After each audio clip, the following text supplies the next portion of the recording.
Hello friends, कैसे हैं आप सभी। आज हम आपके लिए लेकर आए हैं लेक्चर 3 ऑफ अकाउंटेंसी। हमने कल स्टॉप किया था 3 गोल्डन रूल्स ऑफ अकाउंटिंग पर। फिर मैंने आपको बोला भी था कि एक बारी हम टर्म्स कंप्लीट कर लें, टर्म्स क्लियर हो जाएं तो हम आपके लिए न्यूमेरिकल पोर्शन लेकर आएंगे। तो आज हम आपके लिए लाए हैं न्यूमेरिकल पोर्शन, अकाउंटिंग का प्रोसेस जहाँ से स्टार्ट होता है, जो कि है रिकॉर्डिंग ऑफ ट्रांजैक्शंस। आज हम वो वाला पार्ट करने वाले हैं, उस पार्ट से हम शुरू करेंगे। उससे पहले कल मैंने आपको बताया था 3 गोल्डन रूल्स ऑफ अकाउंटिंग। मैंने आपको एक्सप्लेन नहीं किया था, बट हाँ, इसको याद करना बहुत इम्पॉर्टेंट है। अब देखिए, अकाउंट्स में होते हैं हमारे 3 टाइप्स ऑफ अकाउंट्स, जो कि है रियल अकाउंट, नॉमिनल अकाउंट और पर्सनल अकाउंट। रियल अकाउंट जो हमारा है वो होता है हमारा असेट्स से रिलेटेड। नॉमिनल अकाउंट हमारा होता है एक्सपेंसेस और इनकम से रिलेटेड। पर्सनल अकाउंट हमारा होता है क्लेम से रिलेटेड। अब देखिए, ये तो हो गए हमारे टाइप्स ऑफ अकाउंट्स। यहाँ पे आपको 2 टर्म्स दिख रही होंगी, डेबिट और क्रेडिट। डेबिट और क्रेडिट आपने वहाँ सुना होगा, जो आपकी बैंक का जो आपका मैसेज आता है उसमें होता है your account has been debited, your account has been credited. तो वही है ये कि प्लस और माइनस। लेकिन यहाँ हम बात कर रहे हैं एक बिज़नेस की। बिज़नेस में क्या ट्रांजैक्शंस हुई, क्या प्लस हुआ और क्या माइनस हुआ। अब देखिए, पहला अकाउंट है हमारा रियल अकाउंट, जो है हमारा असेट्स से रिलेटेड। असेट्स क्या होती हैं? इकोनॉमिक रिसोर्सेज जो हम बिज़नेस में यूज़ करते हैं। अब इसका जो रूल है वो है debit what comes in, credit what goes out. मतलब असेट्स, देखिए असेट्स है हमारी, जैसे हो गई मशीनरी। अब मशीनरी अगर हमारे बिज़नेस में आई तो आई मतलब कम्स इन, तो हमने उसको कर दिया प्लस, मतलब डेबिट। अब अगर हमने मशीनरी कर दी सेल, तो वो हमारी चली गई मशीनरी बिजनेस से, तो वो हो गया हमारा क्रेडिट। तो ये हमारा हो गया first golden rule of accounting, debit what comes in, credit what goes out, assets के केस में। अब नेक्स्ट हमारा जो आता है वो है नॉमिनल अकाउंट, जो है हमारा एक्सपेंसेस और इनकम से रिलेटेड। एक्सपेंसेस और इनकम्स का जो रूल है वो है debit all expenses and losses, credit all incomes and gains. जो हमारे खर्चे हुए उन्हें कर दो डेबिट, जो हमारे इनकम्स हुई उन्हें कर दो क्रेडिट। अब डेबिट को हम जो रिप्रेजेंट करते हैं वो करते हैं DR से, क्रेडिट को करते हैं हम CR से। तो हमारे नॉमिनल अकाउंट का रूल बना डेबिट ऑल एक्सपेंसेस, ऑल खर्चे, एंड क्रेडिट सारी आमदनी। ये आपको अभी क्लियर हो रहा होगा, लेकिन आपको ज़्यादा क्लैरिटी आएगी जब हम इसके करेंगे न्यूमेरिकल्स। आज हम एक क्वेश्चन भी करेंगे इसका, जर्नल एंट्रीज़ का। फिर नेक्स्ट जो हमारा आता है वो है हमारा personal account. Personal account represent करता है क्लेम्स। तो क्लेम्स हमारे हैं debit the receiver, credit the giver. Receiver, मान लीजिए हमने किसी से सामान लिया उधार पे, अब हम उसे देंगे कैश, तो कैश वो करेगा रिसीव, वो हमसे लेगा कैश, तो उसका अकाउंट हमारी बुक्स में हो जाएगा डेबिट। ऐसे ही कोई कस्टमर हमसे उधार पे सामान लेकर गया, वो हमें देगा कैश, पैसे वो हमें देगा, तो वो हो गया हमारा देने वाला, दैट इज़ गिवर। तो रूल इसका बना हमारा debit the receiver and credit the giver. एक बारी और रिवाइज कर लेते हैं। हमारे होते हैं 3 types of accounts, real account, nominal account and personal account. Real का है debit what comes in, machinery आई तो डेबिट, मशीनरी सेल हुई तो credit, credit what goes out. Nominal हमारा है एक्सपेंसेस से रिलेटेड, ये था असेट से रिलेटेड। नॉमिनल हमारा है एक्सपेंसेस और इनकम से रिलेटेड, डेबिट करने हैं all expenses and losses, credit करने हैं इनकम्स और गेन्स। फिर है हमारा पर्सनल अकाउंट जो है हमारा क्लेम्स से रिलेटेड, इसमें करने हैं डेबिट द रिसीवर जो हमसे रिसीव कर रहा है, और क्रेडिट करना है गिवर जो हमें दे रहा है। अब एक होता है दूसरा तरीका, ये आप इससे क्रॉस चेक कर सकते हैं अपनी ऊपर वाली ट्रांजैक्शंस, या दोनों को कॉम्बिनेशन में यूज़ करेंगे तो बहुत ही अच्छा है। कभी आपकी गलती हो ही नहीं सकती अकाउंट्स में, सारा का सारा अकाउंट्स हमारा यही है। अब इसका रूल समझ लेते हैं। Debit increase in asset, credit decrease in asset. Asset क्या होते हैं? इकोनॉमिक रिसोर्सेज, जैसे मशीनरी या फर्नीचर ले लीजिए। तो अगर वो हमारा बिजनेस में आया तो वो हम करेंगे डेबिट, अगर वो हमारा बिजनेस से गया तो वो हम करेंगे क्रेडिट, क्योंकि जब मशीनरी आई असेट बढ़ी तो वो हो गया हमारा डेबिट, जब हमारी मशीनरी सेल हुई तो वो कर देंगे हम क्रेडिट। ऐसे ही नेक्स्ट हमारा जो रूल बनता है, इसकी अभी ट्रिक बताऊंगी मैं आपको। देखिए, लायबिलिटी मतलब ऑब्लिगेशन, जो हमने देनी है, जो हमने पे करनी है, हमारे सर पे बोझ है। तो अगर वो इंक्रीज़ हो रही है, मान लीजिए हमने कोई लिया बैंक से लोन, तो वो हमें आगे पे करना है।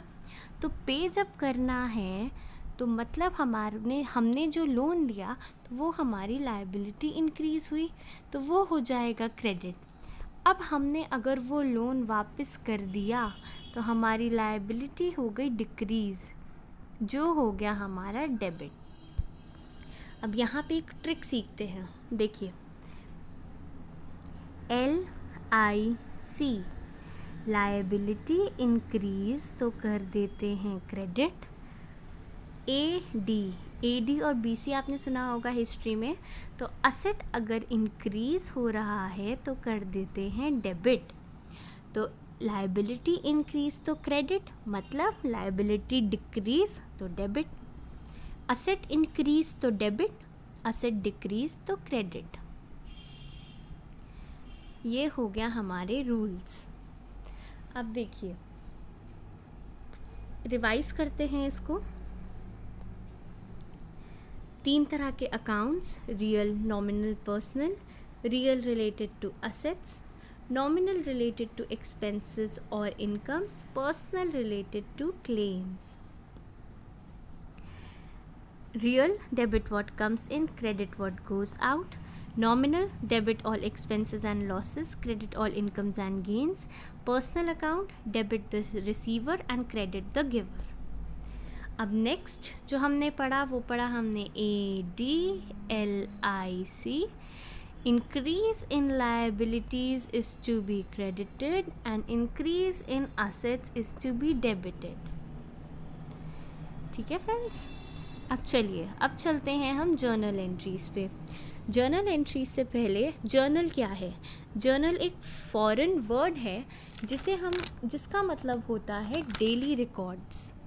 वो इतना इम्पोर्टेंट नहीं है, बट समझने के लिए जर्नल का मतलब होता है डेली रिकॉर्ड्स। तो जर्नल में हम अपनी डेली की एंट्रीज़ रिकॉर्ड करेंगे, जो जिस दिन होगी हम उसी दिन उसको रिकॉर्ड कर लेंगे। अब जर्नल का होता है एक हमारा फॉर्मेट, हम अकाउंट्स में जो भी बनाएंगे उसका हमें फॉर्मेट बिल्कुल ध्यान रखना है, नहीं तो हमारे मार्क्स हो जाते हैं कट। तो हमें फॉर्मेट में कोई गलती नहीं करनी है, और नीटनेस के तो एक्स्ट्रा मार्क्स भी मिल जाते हैं। जितना नीट आपके अकाउंट्स होंगे उतने ही अच्छे मार्क्स आपको मिलेंगे। अब देखिए, हमारा पहला एंट्री जो है वो है हमारी Ram started business with cash ₹1,00,000। मतलब राम ने अपना बिजनेस स्टार्ट किया, कैश वो लाया 1,00,000 रुपए। अब इसकी एंट्री देखते हैं। देखिए, जनवरी 1 वो लाया कैश। कैश है हमारा असेट। तो अगर हम इसको रियल अकाउंट देखें तो increase in asset is debited, इसलिए हमने कैश को कर दिया डेबिट। अब दूसरे रूल से देख लेते हैं। Increase in asset, debit what comes in. Real में है डेबिट व्हाट कम्स इन, और इंक्रीज इन असेट में है हमारा debit. Real what comes in is debited and increase in asset is debited. तो इसलिए ये हमारा हो गया कैश अकाउंट डेबिट। अब डेबिट में हमने यहाँ DR दिखाया है, लेकिन क्रेडिट के लिए हमने कुछ नहीं दिखाया। तो अगर एक डेबिट है तो मतलब दूसरा क्रेडिट है, और ये रूल है कि पहले डेबिट वाली ट्रांजैक्शन ही हमारी आएगी। अब देखिए, कैपिटल में मैंने आपको बताया था कि कैपिटल अगर बिजनेसमैन लेकर आता है तो वो बिजनेस और बिजनेसमैन की आइडेंटिटी हमारी सेपरेट है।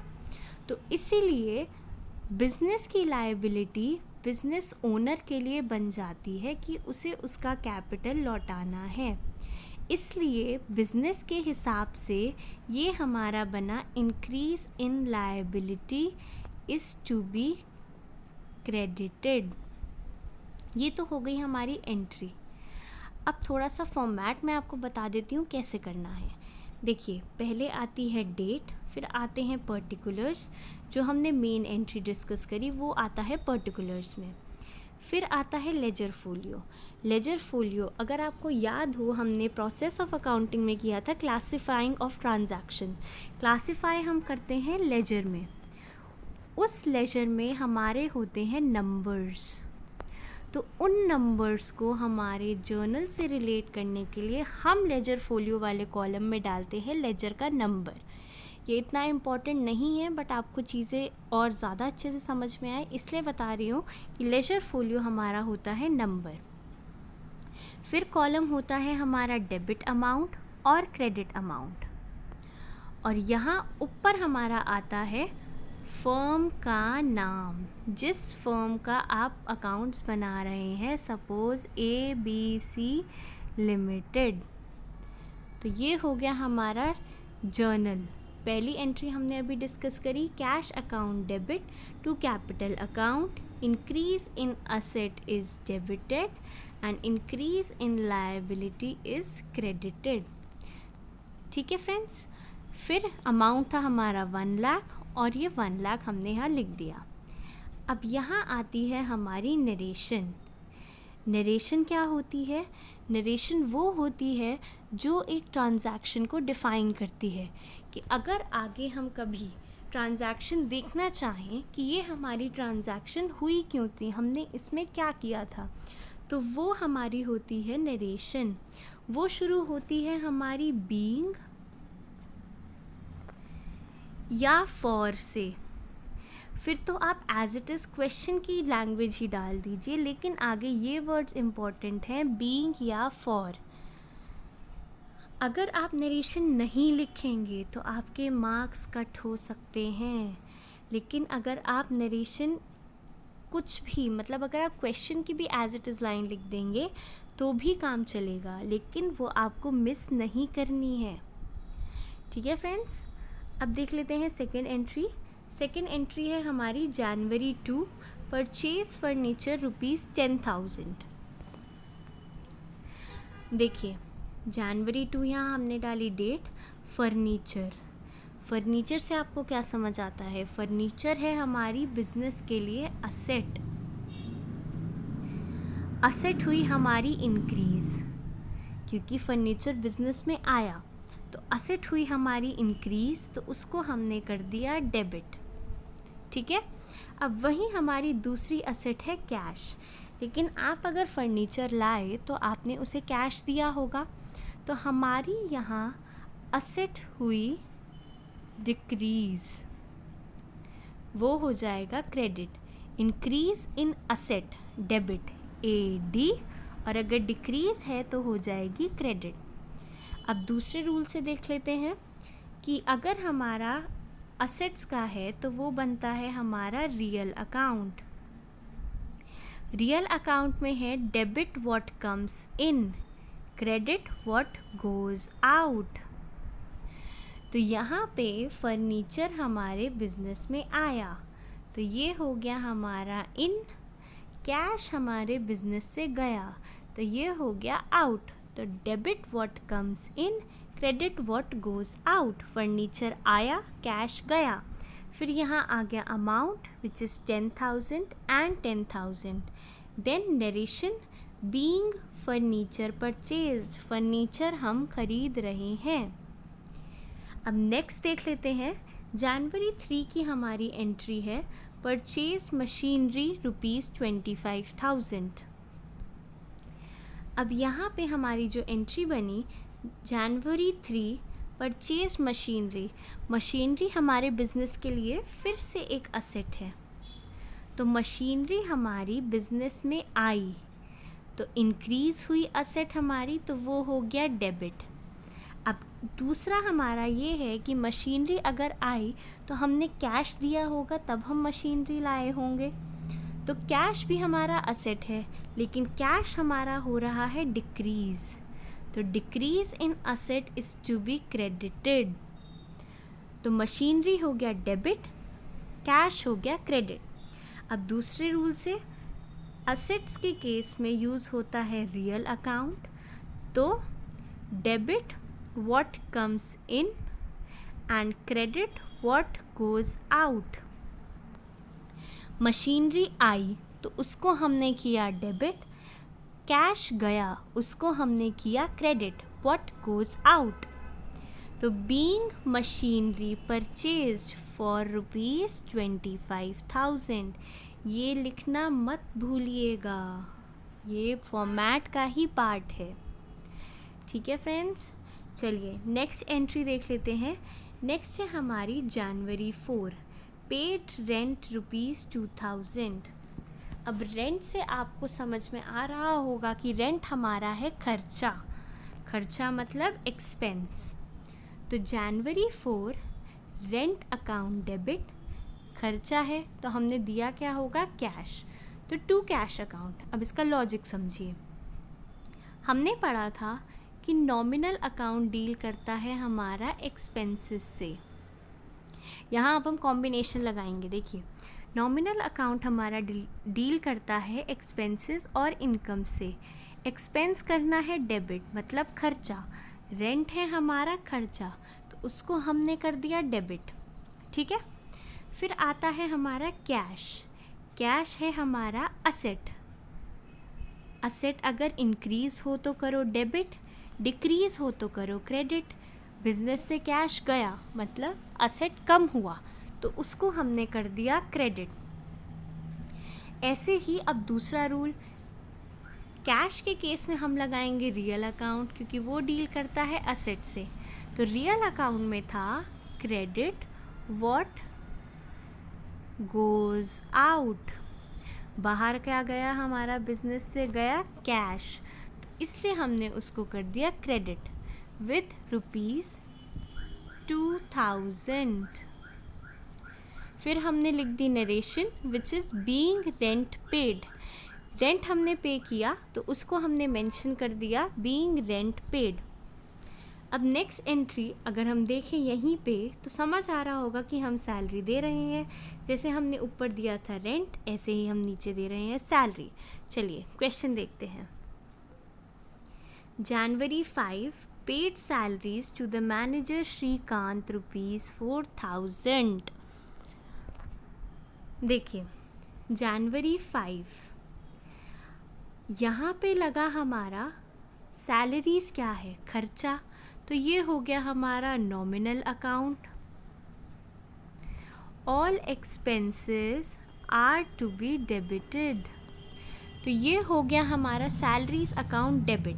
फिर आता है हमारा कैश, कैश हमारा है असेट, असेट हमारा हुआ डिक्रीज क्योंकि कैश गया हमारा, तो decrease in asset is to be credited, and assets real account में भी होते हैं, तो रियल अकाउंट में क्रेडिट व्हाट गोज आउट, इसलिए हमारा हो गया कैश क्रेडिट। तो ये हमारी एंट्री बनी सैलरीज अकाउंट, खर्चा account debit to cash account which is decrease in asset, amount है 4000। फिर narration as usual, being salaries paid to Shrikant. ठीक है फ्रेंड्स, चलिए नेक्स्ट देखते हैं। नेक्स्ट है हमारी जनवरी 6 की एंट्री, रिसीव्ड कमीशन ₹275। रिसीव से मतलब आपने की कमीशन रिसीव, मतलब आपकी हुई ये इनकम, आमदनी। अब देखिए ये समझते हैं, हमने क्या पढ़ा था, नॉमिनल अकाउंट में debit all expenses and credit all incomes. तो हमारा कमीशन है, इनकम है, तो हमने कमीशन को कर दिया क्रेडिट। ठीक है, फिर अब हमारे पास कमीशन आया, वो आया हमें कैश की फॉर्म में। कैश हम दो तरीक़ों से देखते हैं, एक है real account, debit what comes in, cash आया तो उसको कर दिया डेबिट, साथ में हमारा असेट भी हुआ है increase in asset AD which is to be debited. ठीक है, with the amount 275 and narration being commission received. ये हो गई हमारी 6th एंट्री। अब चलते हैं 7th एंट्री पे। January 7 received interest from Jaspal ₹480। अब रिसीव किया आपने, मतलब है आपकी इनकम। तो देखिए इंटरेस्ट, इनकम, तो नॉमिनल अकाउंट में incomes are to be credited. ठीक है, और अब हमने रिसीव करा कैश की फॉर्म में। कैश हमारा है असेट, असेट हमारा हुआ इंक्रीज, तो वो हो गया हमारा डेबिट। या फिर असेट हमारा है रियल अकाउंट, तो रियल में debit what comes in, debit what comes in, इसलिए हमने कैश कर दिया डेबिट। तो एंट्री बनी cash account debit to interest account, cash is real, this is nominal with the amount 480, then narration being interest received from Jaspal, debit ये लिखना ज़रूर याद रखना। ठीक है, अब नेक्स्ट एंट्री देख लेते हैं। January 8 goods purchase ₹1000। गुड्स, अब ये फिनिश गुड्स भी हो सकते हैं, कुछ रॉ मटेरियल भी हो सकता है, हमें मतलब है कि हमने कुछ परचेजेस किए। गुड्स परचेज को हम जो दिखाते हैं वो दिखाते हैं नाम परचेजेस से। ठीक है, अब परचेजेस में क्या हुआ, हमारे पास आए गुड्स। अब आप इसको लगा सकते हैं कि वैसे तो होता है कि परचेजेस जो है हमारा अकाउंट हमेशा उसका नेचर होता है डेबिट का, एक्सेप्ट एक एक्सेप्शनल केस बनता है, वो बाद में बताएंगे। सेल्स जो हमने सामान बेचा उसे हम दिखाते हैं क्रेडिट हमेशा। इसका लॉजिक समझिए, परचेजेस, गुड्स आपने ख़रीदे, या तो आपको उसको अपने प्रोडक्शन में लगाना है या उसको आगे बेचना है, तो वो आपने गुड्स पे किया आपने खर्चा, तो खर्चे आप करेंगे डेबिट नॉमिनल अकाउंट, तो वो आपने किया डेबिट, परचेजेस है क्योंकि। फिर नेक्स्ट है हमारा कैश, कैश है हमारा asset, increase in asset is to be debited, जो कि हमने पढ़ा था AD, और ये हमारा रियल अकाउंट भी है, तो क्रेडिट व्हाट गोज आउट। तो यहाँ पे भी इंक्रीज़ अगर डेबिट हुआ तो डिक्रीज़ हुआ हमारा क्रेडिट, और रियल अकाउंट है तो व्हाट गोज़ आउट। तो ये हो गई हमारी entry, purchases account debit to cash account ₹1000 being goods purchased. ठीक है, ये खर्चा, ये रियल अकाउंट। ठीक है, फिर नेक्स्ट 9th, अब ये सेम है। अब देखिए जो हमने पढ़ा जनवरी 8 की एंट्री में, उसे हम 3 तरीके से दिखा सकते हैं। गुड्स परचेज भी लिखा हो सकता है क्वेश्चन में, गुड्स परचेज फॉर कैश भी लिखा हो सकता है, या कैश परचेजेस भी हो सकता है। तीनों का मतलब एकदम सेम है। एंट्री देख लेते हैं। जनवरी 9 को लिखा है गुड्स परचेज फॉर कैश ₹2000। तो देखिए जनवरी 9 purchases account debit to cash account. Purchases है हमारा एक्सपेंस, इसलिए हमने उसको कर दिया डेबिट। कैश हमारा है real account, credit what goes out, या फिर decrease in asset is to be credited. तो ये हो गया हमारा 2000। फिर हम लिख देंगे narration, being goods purchase for cash. अब यहाँ देखिए टोटल या बैलेंस कैरीड फॉरवर्ड। अगर आपको नेक्स्ट पेज पर लेकर जाना है अपने अकाउंट्स को, तो आप बार बार शुरू से फर्स्ट पेज से तो टोटल नहीं करेंगे, तो इसलिए total at end of the page हम नेक्स्ट पेज पे ले जाते हैं। ये हमारा टोटल है, हम इसको ले आए नेक्स्ट पेज पे। यहाँ हमने लिखा टोटल कैरीड फॉरवर्ड, और यहाँ हमने किया टोटल ब्रॉट फॉरवर्ड।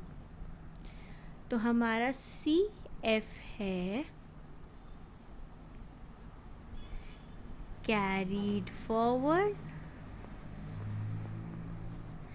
ये भी फॉर्मेट का पार्ट है, और यहाँ हम करते हैं डबल लाइन नीचे। टोटल के नीचे हमेशा डबल लाइन होगी। और BF है हमारा ब्रॉट फॉरवर्ड।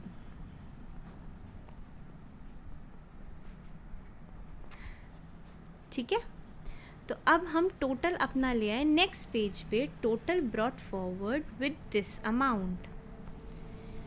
अब हमारी लास्ट एंट्री जो थी वो थी हमारी कैश परचेजेस ₹3000। समझ में आ रहा है, हमने परचेज किया तो वो हो गया हमारा खर्चा, तो इसलिए हो गया वो डेबिट। फिर कैश हमारा असेट है, असेट में इंक्रीज तो डेबिट, डिक्रीज तो क्रेडिट, या फिर वो हमारा रियल अकाउंट है तो क्रेडिट व्हाट गोज़ आउट। ठीक है, तो ये हमारी एंट्री बनी, purchases account debit to cash account with ₹3000। And don't forget to write narration, being goods purchased on cash। तो ये हमारा बन गया टोटल इन सबको ऐड करके। ठीक है फ्रेंड्स, तो देखिए आज हमने क्या पढ़ा, मैंने आपको समझाए 3 golden rules of accounts, plus उनको क्रॉस चेक करने का तरीका। आप वैसे इसे भी अप्लाई कर सकते हैं, जो आपको इजी लगे आप वो तरीका अप्लाई कर सकते हैं, पर दोनों चीज़ें याद होनी चाहिए, तभी आपको अकाउंट्स में एकदम क्लैरिटी आएगी और आगे ग्रेजुएशन वगैरह में भी कोई प्रॉब्लम नहीं आएगी अगर आपको दोनों रूल्स याद होते हैं तो। फिर हमने की कुछ जर्नल एंट्रीज डिस्कस, आप इनको रिवाइज कर लीजिएगा, खुद बना के देखिएगा कम से कम 5 टाइम्स एक बार क्वेश्चन लिखिए और उसको फिर 5 टाइम्स लिखिए, तब आपको माइंड में जाके सेट होगा कि ये कैसे बनता है जर्नल। फॉर्मेट को अच्छे से कर लीजिएगा, with name of the firm at the top, फिर इसके ये टेबल के कॉलम्स, फिर जर्नल एंट्रीज, नीटनेस देख रहे हैं, नीटनेस होनी चाहिए, फिर टोटल एट द एंड। तो आज की क्लास हम यहीं ख़त्म करते हैं। होप आपको समझ आया होगा। अगर आपको अच्छा लगे तो लाइक, शेयर और सब्सक्राइब ज़रूर कीजिए और लोगों को बताइए कि ऐसे ऐसे अकाउंट्स भी पढ़ाई जाती है इस चैनल पे। Thank you guys, happy learning. अच्छे से रिवीजन कीजिएगा। Keep learning. Bye bye.